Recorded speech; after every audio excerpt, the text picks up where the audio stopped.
everyone and welcome back to my channel. Apologies for the delay in videos lately.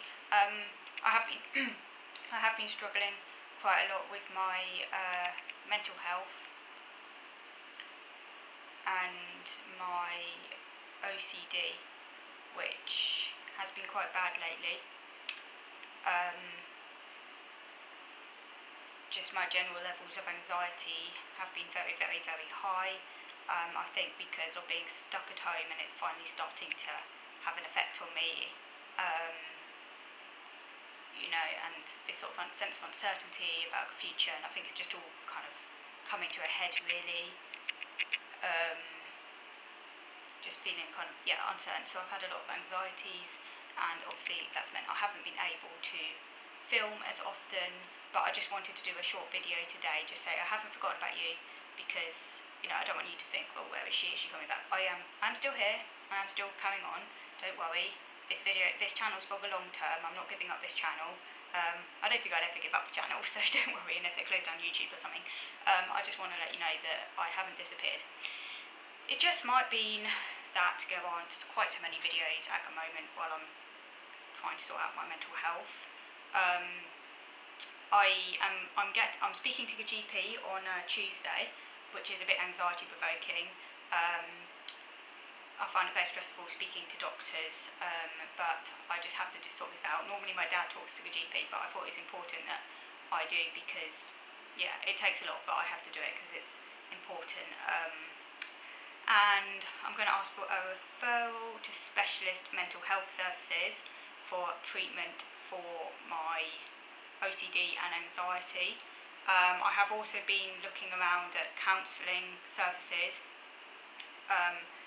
online counselling services, and I spoke to a counsellor last week. It was a free consultation just to find out if, you know, I wanted to pursue it. Anyway, she was nice, but she was very honest with me. She's based in my area, and she's actually a time to talk therapist as well. She does time to talk a few days a week, I think she said. She's also worked in the NHS as well. And she was very honest with me, which I was grateful for. She said that she didn't think she could work with me because I'm too complex, my issues are too severe, and that I really need specialist mental health therapy, you know, from the clinic, where they've got psychiatrists, psychologists, you know, mental health support workers. She said I need to have full treatment because I'm very complex.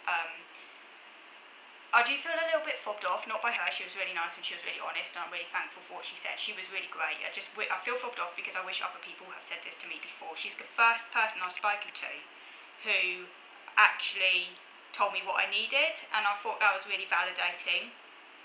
And it finally motivated me to make that phone call to the GP to get referred to specialist mental health. Just hearing it from someone else, I think, kind of gave me the kick and said, yeah, I need to do this. Because I've been like putting off.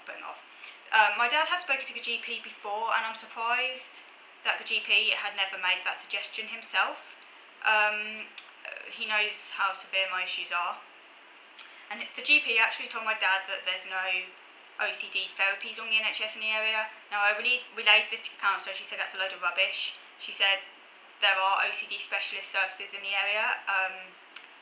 Yeah, so I feel a bit fobbed off and let down, because the GP, nice as he is, and he is a nice GP, and he is generally a good GP, but I do feel fobbed off because he should have mentioned that to my dad and you know, said, you know, I can refer you to the clinic, I can refer your daughter to the clinic, and he never did that, and that's kind of meant that my mental health has had to deteriorate, and it's not good.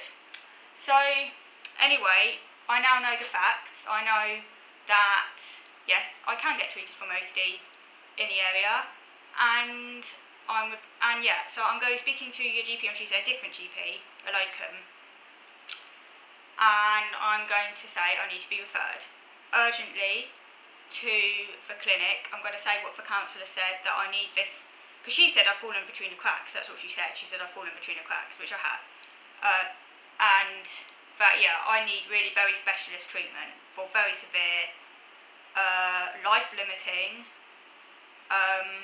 disabling, very impairing OCD and anxiety disorder, which has meant I essentially don't really have a life. I'm stuck at home, aside from my daily walk. I do manage to go out for a walk every day, but you know, it's like being in prison. You know, prisoners are just allowed out for like half an hour to an hour sort of thing. And I'm going around the same area, and it's so dull and so boring, but it's because I'm so terrified and anxious, and yeah, it is like a prison. And it's not a life I want to be living forever. It's like, basically, it's like being in lockdown, like what most people had to endure for like, in 2020, I've had to endure for over 3 years. Not seeing anyone, like literally no one. I mean, even in lockdown, many people saw other people, like there might be their family or whatever, or their little bubbles. I haven't seen literally anyone. The only person I've seen is the nurse who's done a vaccination home visit, and even then, it wasn't truly face to face because she was wearing a mask and stuff, and it was like fleeting. It wasn't really face to face, was it? So yeah, I haven't seen anyone, and that is just not healthy for any human being to have to endure. Even people who aren't prone to OCD and anxiety disorders, prolonged isolation is a known factor in triggering anxiety and irritation. Even in people who are not prone to anxiety disorders, even they would be experiencing some mental problems, even if not of a pathological nature, but they'd still definitely be experiencing some mental problems if they had to endure that. And obviously I'm prone to mental problems, anxiety disorders, so it goes without saying that that's going to increase that. It's very unfortunate because before COVID my mental health was the best it had ever been.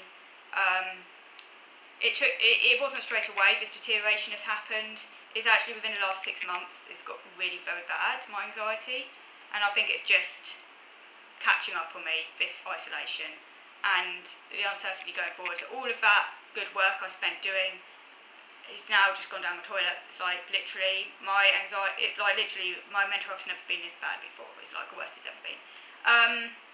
So I'm trying very, very hard in the meantime to help myself as much as I can, because I know the root cause of this. The root cause is isolation, and it's just not normal living like this. As soon as I can live more normally and start seeing people face to face and getting more contact with reality and just living normally and changing my scenery and doing different things and regaining confidence, essentially, because anxiety breeds on lack of confidence. When you're feeling confident and competent and doing things, you don't have so much time to brood. Obviously, even in those situations, I've always had anxiety. It doesn't go away. Even when I was living more normally, I still have anxiety. It's there 24/7.